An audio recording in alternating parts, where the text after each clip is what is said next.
welcome in another episode of Going for Two.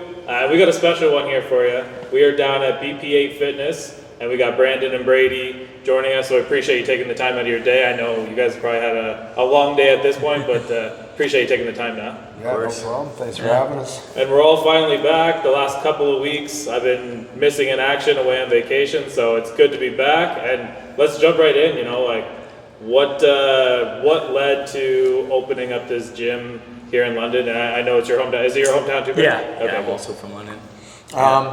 I think, well, for me, it was something that I always wanted to do, is get into the training athletes, training hockey players. That was a big thing in my career, kind of my off-season training, and you know a thing or two about athletes. Yeah, a little bit, and we'll definitely get into that. I know. I know. I've seen them all, and I've seen lots of trainers, right? So, I've been with many trainers through all my teams, and then my trainer here in London. So I've kind of seen it all, and I know what's good and what's bad. And I kind of always want, even when I was in my 20s, I always thought, I'd like to train and kind of pass on the knowledge that I gained throughout my career. And so my partner Mike, I know he has gyms, so I approached him.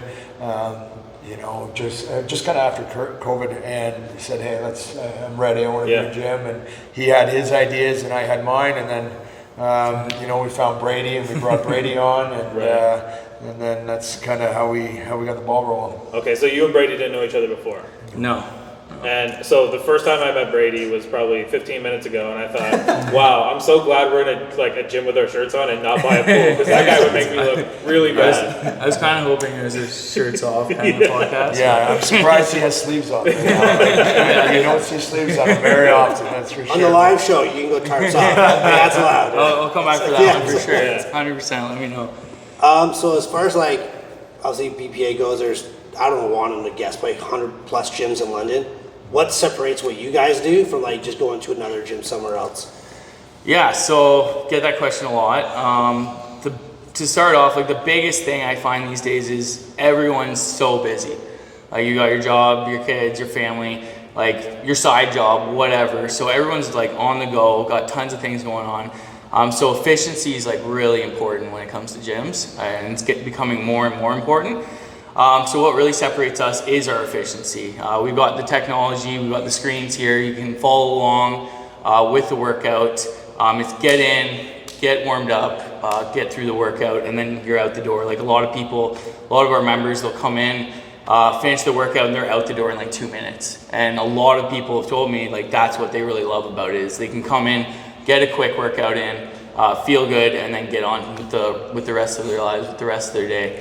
But in terms of technology, there's a couple other gyms with the same kind of technology we have, and they're also great gyms. But what I would say kind of separates us from them is kind of two things, and the first thing would be our trainers. We have really, really good quality trainers.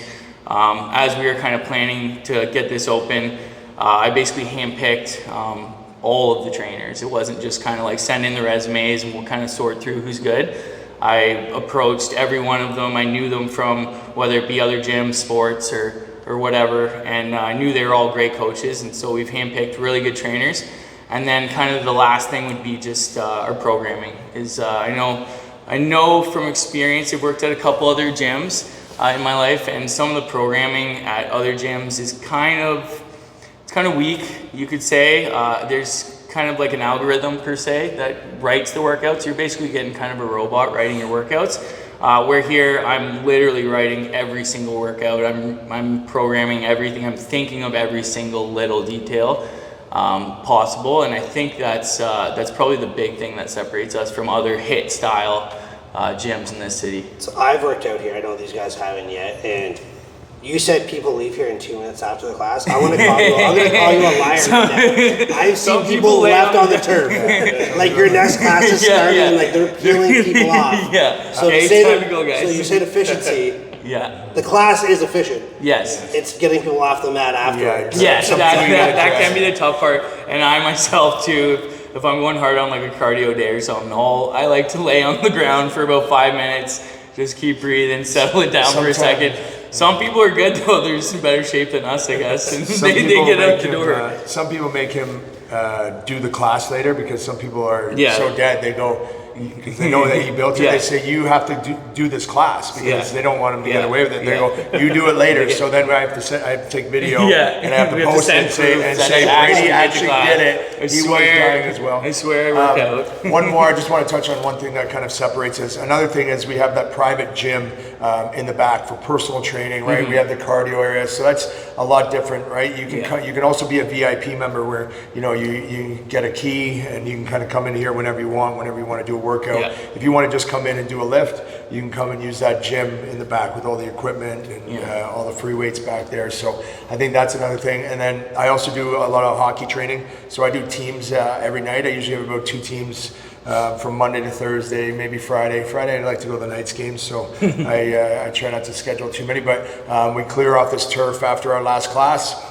I clear it off and then train usually 2 teams and then set up for the class the next day. So I usually have that turf to kind of do what I kind of like to do, my athletes, right, and my hockey teams and stuff like that. So that's another thing that separates us. Also, where we're sitting right now, this little lounge area is pretty cool that not a lot of gyms have.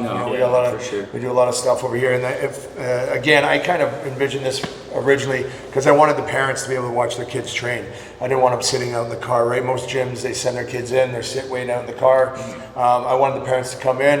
They can sit and watch what we do. I also got a TV up there. We put a hockey game on, and sometimes you see the dads watching the Leafs games, and the moms will be watching. And you see all the dads will be around watching this. What's most important? They don't really care about the kids. They just want to watch the Leafs game or something like that. So. That's a cool idea. And Brady, you talked really early on about the TVs here, but I don't think people are appreciating what the TVs are doing. And even for a beginner, if somebody was coming in like this guy, didn't really know what he was doing, he could just look at the TV and you just have to emulate what you're putting up there. Pretty much. And it's not words, it's pictures. So even people as smart as us can figure out what's on the screen. Yeah, exactly. We say, so we usually, especially for really busy classes, we usually have 2 coaches on just to navigate. If you got 20 to 30 people in here, especially on weekends, it gets really, really busy. One set of eyes isn't going to do it for that, so you need that coverage. You got 2 coaches, really good coaches, but we always say the TVs are like the 3rd coach. Right. If for example, both trainers are kind of tied up with someone else there, then you've always got the screen to reference, and that's just like such a big component of the classes. It helps like a lot. Well, yeah, and I saw the group that you had in here just before, and I was wondering why they weren't working out and why they looked at it like these guys are going to get in trouble. And I peeked around, I was like, oh wow, that makes a lot of sense. They got the timer on there so that you know exactly when am I starting, when am I resting, water breaks, etc. Yeah, it kind of really spoon feeds the workout in a way, and then the coaches kind of just elevate everything. They give a little bit of extra focus where it's needed, and I think it's a good level of intensity. You think of a gym and a TV, and you think of CH News or whatever talk show's on in the morning. If you go there and you're sitting on the treadmill, that is that's the next level idea. Was that your guys' idea or? There's other gyms that do this. Okay. Yeah, I've never heard of it before. I was so enamored with it when I came in. Yeah, I mean, there's not a ton of gyms with this specific technology, and we literally built this from scratch. So even as this idea of opening this gym was coming about, we were building out the app and the technology for it. Probably I was working on it for 8 months before we actually got it to the point it is now. And we're still constantly updating and tweaking things, and we're coming out with a version 2 in the next couple of weeks. Actually, we're just kind of polishing that off now. But it's it's fairly unique, I would say. There is a couple other gyms with it, but it's something special. I feel like the hardest thing for us building that software was Brady trying to tell the computer guys what a rep was and what a set was and what a all that. They were like, that was Brady was okay, these guys, we're starting from scratch here. Did you put on one of the Madden suits with all the balls and you have to do all the workouts? I should have. No, we tried a ton of different things. We had a full green screen basically plastered onto that wall. We did a bunch of exercises there, and we found another studio in London that was just better equipped, so it was a lot quicker and expedited the process. But we basically, we made a ton of mistakes. We learned from those mistakes, and then we just kind of kept building on it and made it better and better. And now we have a library of exercises, probably 700 or 800 different movements. Right. And we want to just keep adding to that so we can kind of cycle in different stuff as we go. Yeah, like the unique part of that is, you know, we usually focus on the London side of it, but we know that you guys have expanded a little bit, and you can actually take those workouts and know that you're not watering them down. You can put them absolutely anywhere. Yeah. Like whatever you're building here is going to be what everyone will see in every gym. I think that's important. Like that's I mean, McDonald's is probably the bad reference, but like that's the McDonald's model. Yeah, we're the like McDonald's of the fitness industry. Yeah, you know, if you're eating a quarter pounder in London, it's going to taste the same over in Europe somewhere. Yeah. You mentioned earlier that you're working with some teams of 5 days a week or so. Who are those teams you're working with? And if there's a team out there that wants to get involved with you, how do they do that? They can just, on our website, they can reach out. I know a lot of people can find the contact to get a hold of me somehow, right? Through some people just walk in the door and ask, right? Earlier today, I had someone walk in and ask me about the team training and stuff. So, but just on our website, BP8.ca, and I got I have some AAA teams. I have some, just local teams, rec teams, a little bit of everybody. I got a bunch of Canucks teams. I got some junior knights teams. I have Mustangs. I even have my nephew's hockey team, and I got my niece's basketball team, the Ramblers basketball team. That's so awesome. I'm not really opposed to taking any other sports. I'd love to get some baseball teams in here, even lacrosse, stuff like that. So I'm kind of talking to some different organizations in different sports. So, because everything we do, especially at that age, is when if you're dealing with anything from 10 to 18, you're dealing with coordination, teaching them how to lift properly,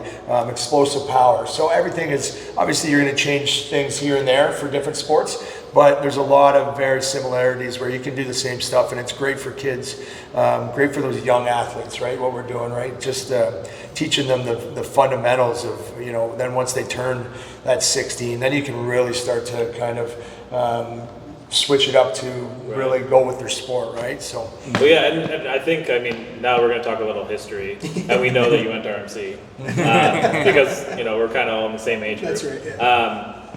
You played more than just hockey. So Yeah. you know how to train for more than just hockey. And I think I saw football on there. Yeah, I was a quarterback. You guys want to talk about my quarterback? I saw that you posted a video that you still got it. Yeah, I will say. I saw that too. But you still have an back. itch.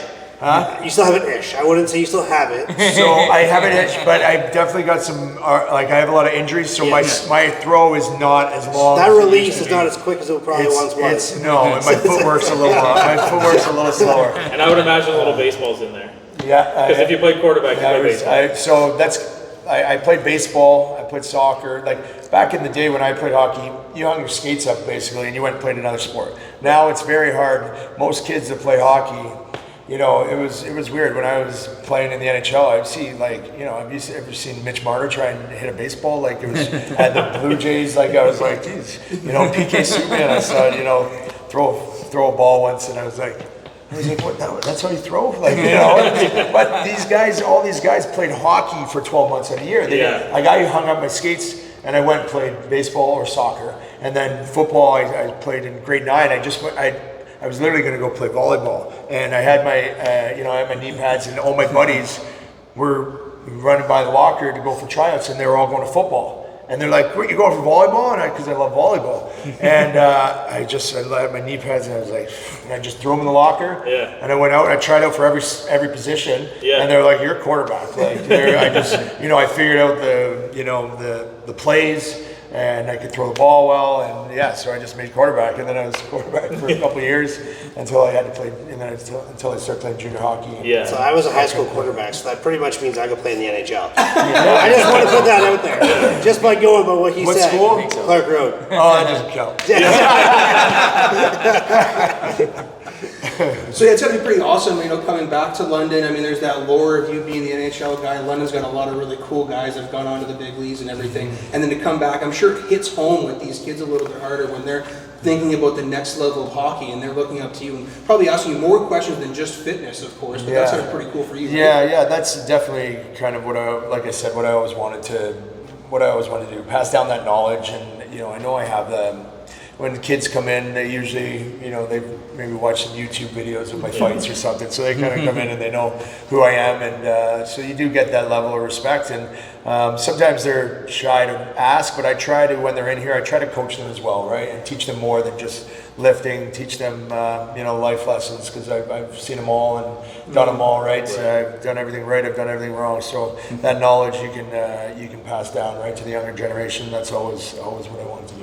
And you passed through like everything in London, like you were a national and then a night and then moving on. So talk a little bit about like the national, like how you got on the nationals and then just like kept kind of moving your way Actually, through. I saw my coach, I went to the nationals game yesterday.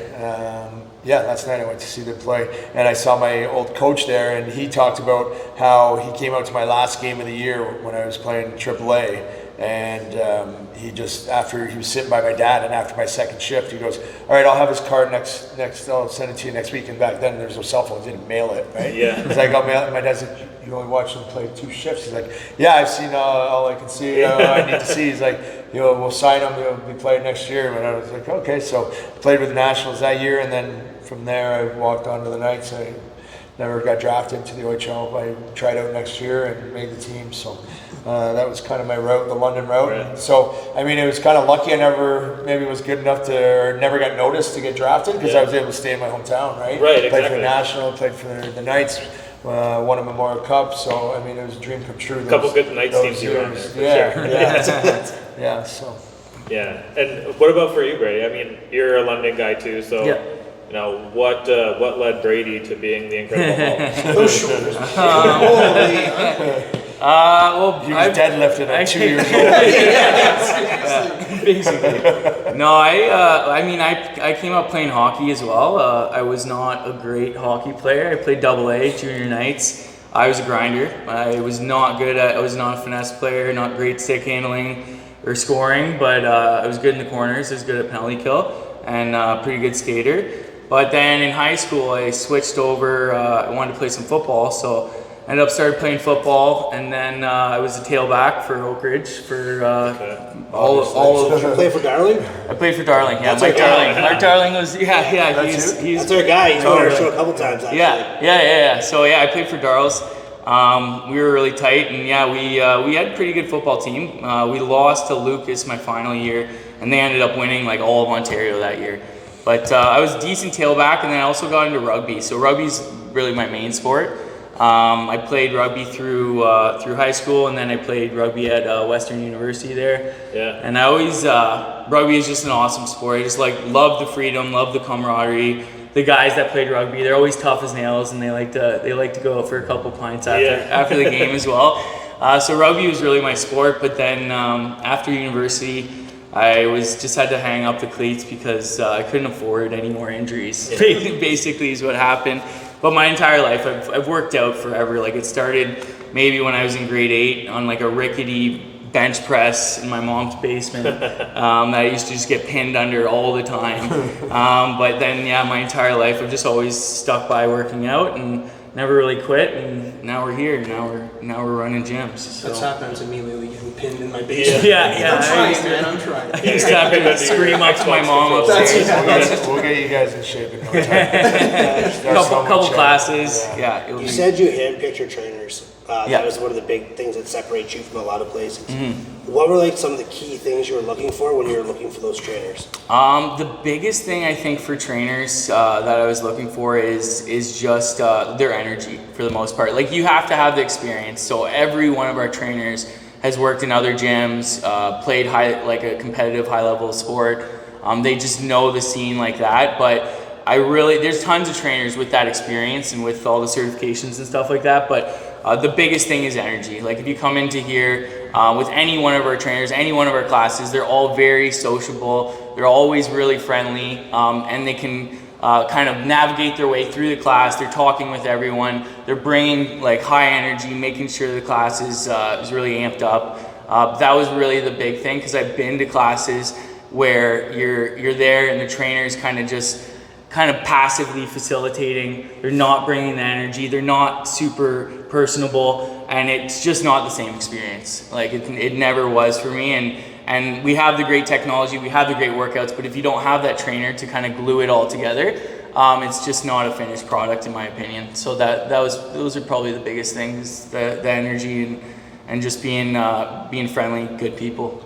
Because like teaching 30 people at once, Yeah, it's not easy. it's chaotic. I coach football, and like I have a position with like 5 people. Yeah. And keeping 5 people engaged. Yeah. Is tough enough. Yeah, like, exactly. You have 30 going, so it Yeah. takes Well, like you might be a different age group. You're in a different age group. Like people, that's one thing people do. That's good about the classes. You put your phone down. You just like you are in your own world for about 45 minutes, right? That's what a lot of even my buddies that come in and have started liking it. They're like, you know what, this is better than me going to Good Life, and you know, I'm on my phone. In between sets, I'm 2 minutes. Like here, I'm 45 minutes. I'm engaged. I'm disconnected from the rest of the world, and I'm just focused on myself and getting better. So that's another thing that's great about it, right? Everybody's. It's not hard. It's not. Everyone's pretty well focused. Obviously, there's some people you got to give a little boot to work a little harder, but you know, everybody's pretty good. And like when we have the 30 people classes, and we usually have a couple trainers, so we try to work pretty. You know, you're trying to keep your eyes on everybody, right, and just making sure everybody's lifting properly. And like you said, we're getting some good energy going, keeping the energy up. I just think it's a skill. Like some trainers can do it, and there's some that cannot. So it's really cool to see that that's what you're focused on when you're trying to bring those people in, because you need it in a class that big. For sure. And there's some trainers that, you know, they're really good trainers, but they're more kind of tuned to like one-on-one, you know, like they're better at dealing with maybe 1 or 2 people at the same time, but it is like a different skill to be able to handle, navigate, and assess where am I needed most, you know, what is kind of the biggest thing I need to address now, and then we kind of work our way through till you're at the bottom of the list and you're just telling jokes to someone doing bicep curls. But like I'll do 2 classes, and I have like my steps on my watch here, and like 2 classes will be like 8,000, 10,000 steps. Like it's just in 2 hours, just firing around. Like, yeah, and all the coaches would say the same thing. Like you are moving, you're on, just like everyone else is on. They're off their phones, they're tuned into the screens and what they're doing. The coaches are completely tuned into what is happening on the floor right now. Is there any coaching outside of the facility in the sense of like recovery? Like when the kids go home or the people are going home from the workout, this is what you need to focus on the next 2 days, and stretching and eating, of course, right? Yeah. So we have a couple nutritionists. So we offer that as well. I personally don't do like the nutrition aspect of things. I've been in the past. I've been cleaning up a little bit more now. But in the past, Come on. there was a couple years there where I was getting a Baconator at least once a week. I still love Baconators. It's all about balance. It's all about balance. Yeah, if you're burning those calories, you can maybe But yeah, we try our best to help people if there's any issues, like if there's injuries, if I notice someone's having a hard time with a certain exercise, shoulders feeling bad, lower back's feeling bad, we will work with them. Like I'll go up to them personally and we'll kind of work through some stretches, some different stuff to kind of mobilize or help that issue. We've had pretty good success with that as well, and even one of our trainers, Alex Sutherland, he's a chiropractor here in town. So he has that knowledge base. Like he's a very busy, really good chiropractor, but he coaches here every Sunday. And so a lot of people will, if they have any issues, like I'll just be like, send them over to Alex, and we have had a bunch of members go like have little problems. They go get tuned up by Alex, and then I see them like a week or 2 later, and they're moving great. They're pretty much fine. So we have kind of different aspects. It kind of comes down to the staff, really. Like we have people that are good in nutrition. We have people like Alex that are chiropractors. I also have a background. I did my kin degree at Western, and then I did an osteopathic degree in Hamilton. So I kind of have the manual therapy background as well. So I'm good in that sense, in being able to kind of evaluate and help people go through kind of like different injuries or different issues and get them back to good health. But it's just, we have a diverse staff that's really skilled, and that kind of all comes together in the gym here, and we're able to kind of offer that support outside of just the workouts themselves. And I lived in a physio room for 20 years, so I know a thing or two about injuries. He knows how to put the ice pack on his shoulder. I saw them all. I've seen every injury. So, and I was asked, like, I was wondered, like, some guys would get injured, and I'd be like, so what'd you hurt? And they'd be like, my shoulder. And I'm like, well, what part of your shoulder? Like, where? And they'd be like, well, I don't know. I'm like, well, you didn't like ask. Like, whenever I had my injuries, I was like, okay, and I would actually study the injury. just so I knew, I felt it helped you recover more. If you knew what you were trying to fix or what was exactly wrong with you, then it'd be better. So I always found it weird that guys would never really ask questions. I would ask questions about other guys' injuries. Like I'd see him get work and I'd stand over the physio guy and I'd be like, well, so what are you trying to do here and what are we working on? Like, you know what I mean? It was something I always was interested about. Never went to school for it, but I feel like I've learned a lot about injuries because I've definitely seen them all. Yeah, So- you saw it real time. Yeah. So as a guy that's lived in the physio room for 20 years, what have you seen as the biggest change in recovery? In recovery, I mean, well, I think just the advancements in obviously medicine and physio and workouts and stuff. Like I was kind of in a time where, you know, I didn't play in the 90s where it kind of was just ice pack. Ours was, I remember even after my shoulder surgery, it was like the next day, and I just literally like came, like this was in New York, and our trainer brings me in and like takes me out of the sling and he starts moving my arm around. I'm like, what are you doing? Like, and he's like, it's okay, like we can do this. Like I didn't know you could, you know, if anybody else, like they're just probably going to be in that sling, not moving it for a month, right? But the advancement and knowing now, like, you know, my girlfriend had her AC repaired and I had to, like, you know, the doctor, you know, I know she's not a professional athlete, but the doctor was a little more on the timid side, which I understand, but I was like, I've seen this before and I know that you can do more. You know, like you can do this, like get it, because I watched it, right? So it also depends if you're where your athleticism, you know, where your body's at, and if you're trying to make it back to something, right? So people in here, you have to really read where they're at in what you can push and whatnot, right? Like, so it does depend on the person and the age, right? Right. So now you've heard it. You have to come down and try it for yourself. Come down to BP8 Fitness. See Brandon, see Brady, see all the other great coaches. That'll do it for another episode. I want to thank all of our sponsors because without our sponsors, we're not here. We appreciate it, and we'll see you next week.